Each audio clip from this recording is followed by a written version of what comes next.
Ok pour celui-là, et ok pour celui-ci. Du coup, j'enlève le DZ-HTML.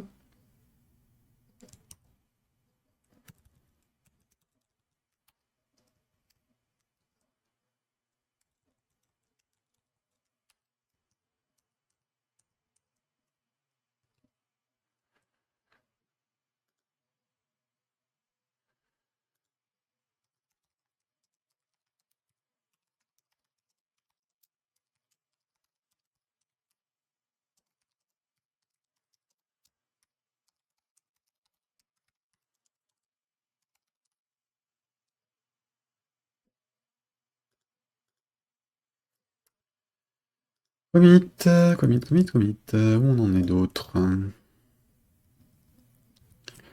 Retirer le dépôt de code. Alors ça, je sais jamais. Je coupe une seconde. La copie. Parce que je sais plus. Et là, il faut que je regarde mon anti-sèche parce que. Je sais plus si c'est git rm quelque chose ou un truc dans ce style. Donc là, hop. J'affiche mon truc avec les quelques commandes impératives à connaître ou à manipuler côté git. Submodule. Alors, c'était quoi? Git rm, le nom du dossier contenant le sous-module. Donc si je vais dans ça, tiens, il s'est déplacé, il y a document qui est apparu. J'avais pas document tout à l'heure, hein, on est d'accord? Les épinglés. Ou alors il y était, j'ai pas fait gaffe. Je disais donc, je vais dans le dossier en question. Non, je vais mettre de la racine, tiens. Oh non, ici. Hop, ça va m'éviter des conneries. Bash. Donc git rm. Le dossier, donc des aides. HTML, texte. Quick, quick. Oui, il l'a viré. Qu'est-ce que j'ai dans les modules? Il l'a fait ou pas cette fois-ci? Oui. Ok, removed.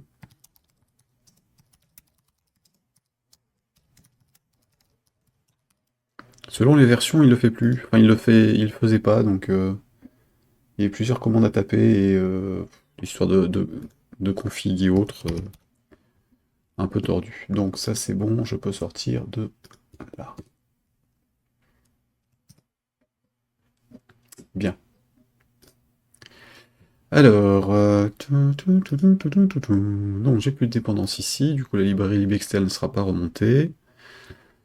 SRC, j'ai les sources. J'avais dit quoi d'autre? Virer le URL open. Donc projet, je rouvre.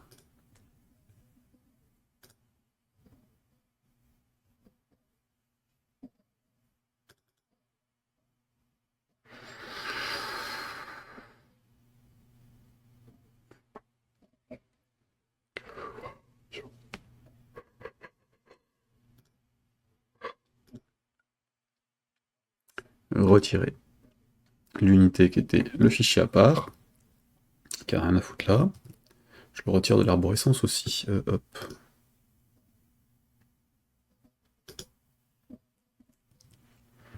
Est-ce que ça se compile toujours? Normalement, il y a une dépendance quelque part. Ou alors il était que dans les crédits. C'est bon. Il n'y a pas de dépendance, c'est OK. Restez donc nos data modules avec les images. Je ne peux pas publier sur GitHub. Et que je viens de publier sur GitHub. Hmm.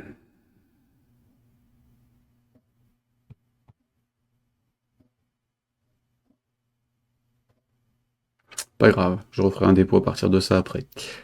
Je vais faire quoi? Je redescends tout et je remonte que les trucs qu'il faut que je remette après. Tant pis pour tous les commits que je viens de faire, je vais en faire qu'un seul. J'ai donc... C'est idiot, mais tant pis. Parce que là, j'ai déjà validé les data modules dedans. J'ai validé tous les sources, donc je peux pas les laisser tels quels.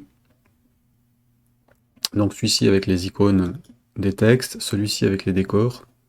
Alors normalement, ça, je sais plus d'où ça venait.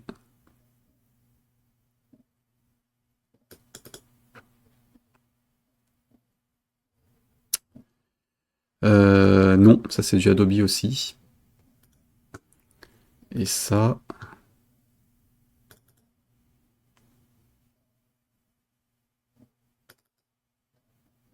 Et là, oui, c'est du Adobe pur. Donc ça, je suis obligé de les déplacer. Donc je vais faire un enregistrer sous.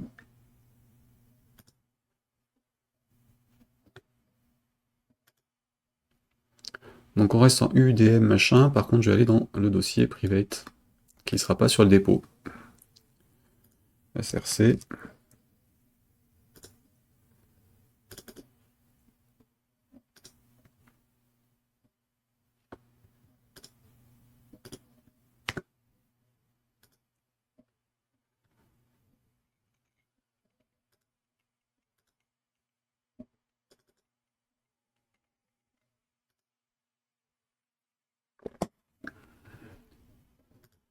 Pom, pom, pom, pom, pom, pom, pom.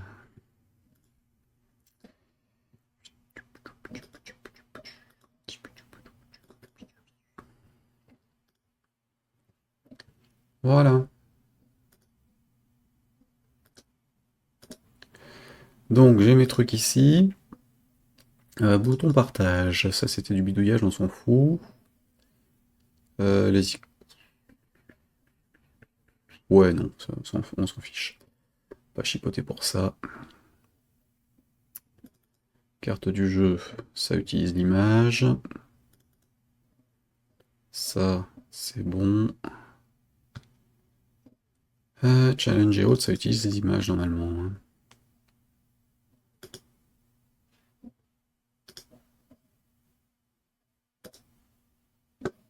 Ah, tout est graphique, je devrais tout dégager en fait.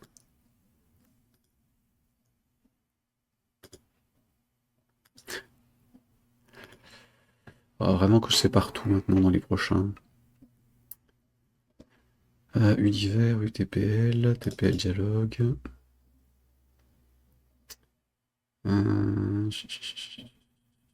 Ça devait venir de chez Kenny. Donc je peux laisser Kenny NL.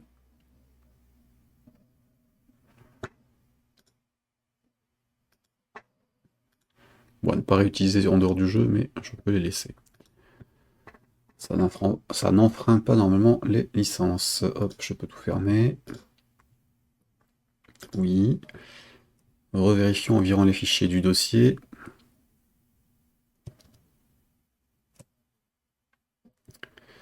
Alors, UDM, F5, ils y sont toujours, hein.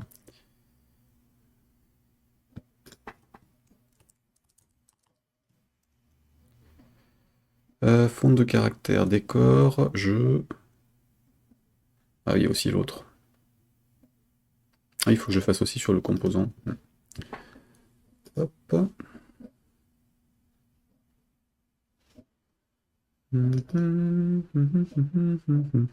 Et puis l'autre projet, évidemment. Alors, hop là, toi.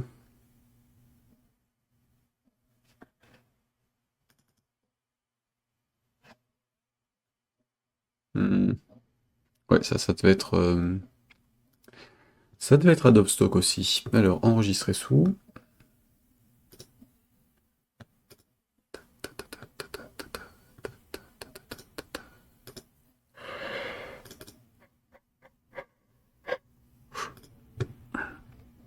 Voilà. Et voilà.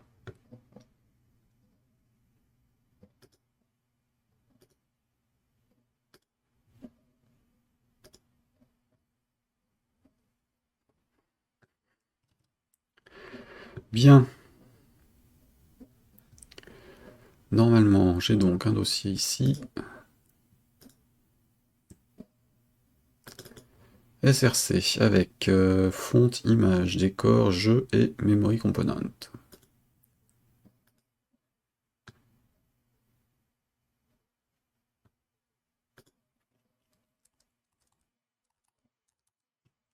Boum. Pas de quartier, hein.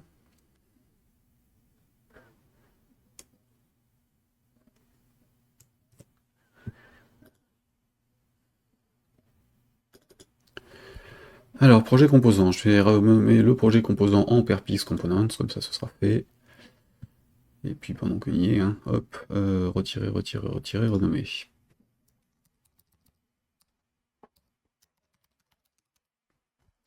Voilà. Désinstaller, réinstaller, est-ce que ça peut... Ah oui, alors évidemment lui. Il change de nom, donc il se réinstalle. Mais ça ne marche pas parce qu'il y a déjà les composants. C'est normal. Vivement qu'il nous rajoute une recherche là-dedans. Alors, turbo, turbo, turbo, non. Radiant, non. On était sur memory, M. Memory, où es-tu? LMNO.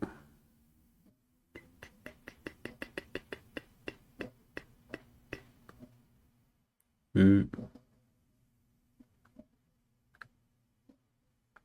Ah oui, pardon, c'est celui-là. Hop, retirer. Et donc je t'installe.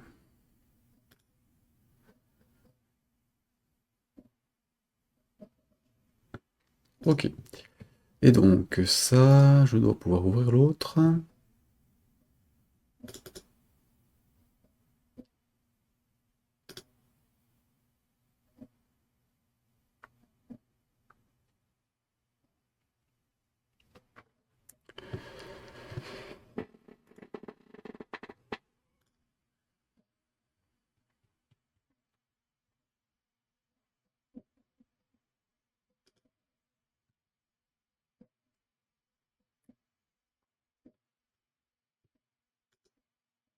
Évidemment, tout était dans le même dossier, donc les dépendances, ça se faisait tout seul. Je vais juste ajouter le fichier manquant, puisqu'il vient de la librairie.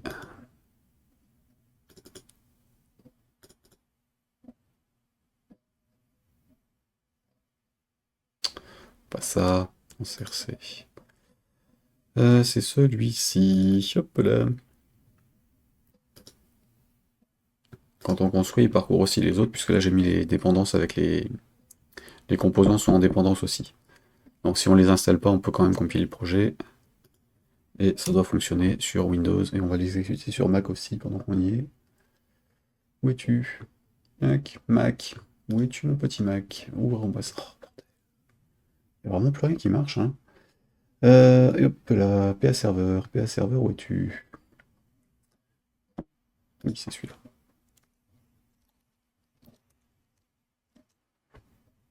Ok, donc là,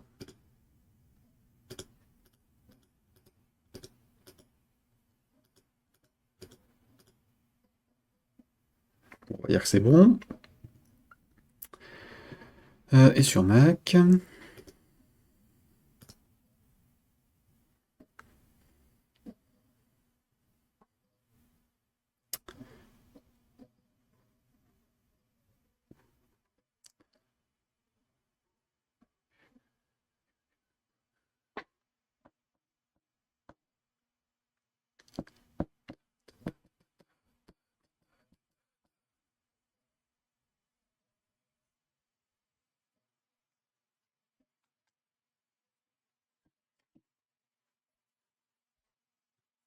lai, lai, lai, lai, lai, lai, lai.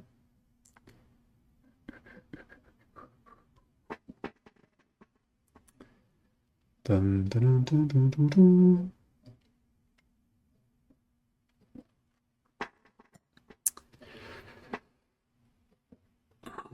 Tout ça pour pouvoir répondre à un ticket sur un forum, hein, quand même. Enfin, ça fait longtemps que je voulais les ouvrir, ceux-là, enfin, que je voulais le mettre aussi à dispo, celui-là, mais... enfin, à dispo. Le montrer? Qu'est-ce qu'il fout? D'un autre côté, oui, qu'est-ce qu'il fout? Il est peut-être un peu long parce que Xcode veut récupérer des trucs et tout ce qui est réseau est en rade. À cause de mon backup en cours. Oui. Alors backup qui va durer la semaine, hein, donc attendons-nous à ce que toute la semaine je ronchonne parce qu'il y a des trucs qui déconnent. Parce que normalement, alors je sais pas si Beyond compare à afficher les... Du coup on fera ça demain. Je sais pas si Beyond compare à afficher... à réafficher la fenêtre, non toujours pas. Mais j'ai 1 200 000 fichiers à transférer, dont tout ce qui était vidéo, rediffusion et autres. Donc autant dire qu'il y a du peuple. Du coup ça je vais le copier, pendant qu'il est en train de mouliner. Je vais me recopier l'arborescence à côté, comme ça je vais pouvoir faire un dépôt propre sans ce que j'ai mis à la main. Alors, ici, nouveau, c'était ça. Enfin, la demande est de la part d'un débutant, pas sûr que ça réponde à sa question. Bah, il aura un source pour regarder, mais effectivement, il pourra pas le compiler. Là, ça. Après, il faut qu'il fasse comme nous, hein. On cherche, on essaye de réfléchir, et puis on essaie quoi, de base de comprendre l'algorithme qu'on doit faire, hein.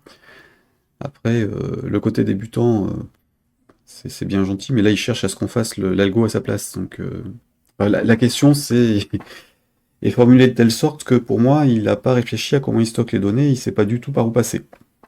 Donc, un exemple non compilable peut éventuellement lui donner des pistes. Sur celui-ci, j'étais pas trop compliqué dans le code source, j'ai pas fait trop n'importe quoi, normalement. Donc ça doit être jouable. Mais effectivement,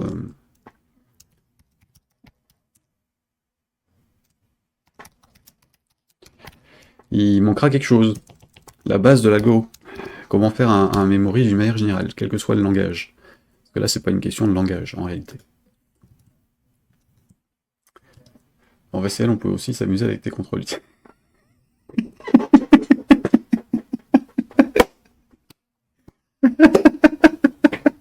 Bravo Serge. Allez, un de plus à rajouter à ta longue liste d'exemples de tes contrôles. Bah effectivement, enfin de toute façon, tu as fait le taquin avec, donc donc oui, ce memory, tu dois pouvoir le faire, oui. Faut juste bah, oui, parce que de toute façon, on sait quels sont les éléments qui sont à tel. Enfin, tu sais dans quel ordre tu les empiles dedans, donc selon comment tu l'affiches, tu dois pouvoir, oui. Parce que tu sais sur quoi on clique. Donc tu as l'élément sur lequel il est cliqué, le lien vers la base de données ou vers ton stockage en mémoire des éléments qui sont dedans, et puis c'est réglé. À mon avis, c'est même plus facile à faire un memory avec le T-control list que le taquin, parce que t'as rien à déplacer. Là, on était là, branche, on va dire main, donc, pour tout remettre. Et celui-là, je peux le dégager. Hop. Bon, attendez, je vais virer les deux, je ferai mes copies de mon côté. On était là, perpriv, donc lui, il a dégagé. Celui que je viens de mettre, c'est celui-ci. Il a lancé sur Mac, là, ou pas? Toujours pas? Bordel, qu'est-ce qui se passe encore? Qu'est-ce qui se passe? Oh bah tant pis, hein. Je testerai sur Mac de mon côté, compilation interrompue. Bah oui, oui, je sais pas ce que tu fous. Tant pis. On va rester sur Windows en debug. Et du coup, pour ceux qui ne sauraient pas de quoi... Enfin, pourquoi j'ai rigolé, serial streamer... webinaire, ici...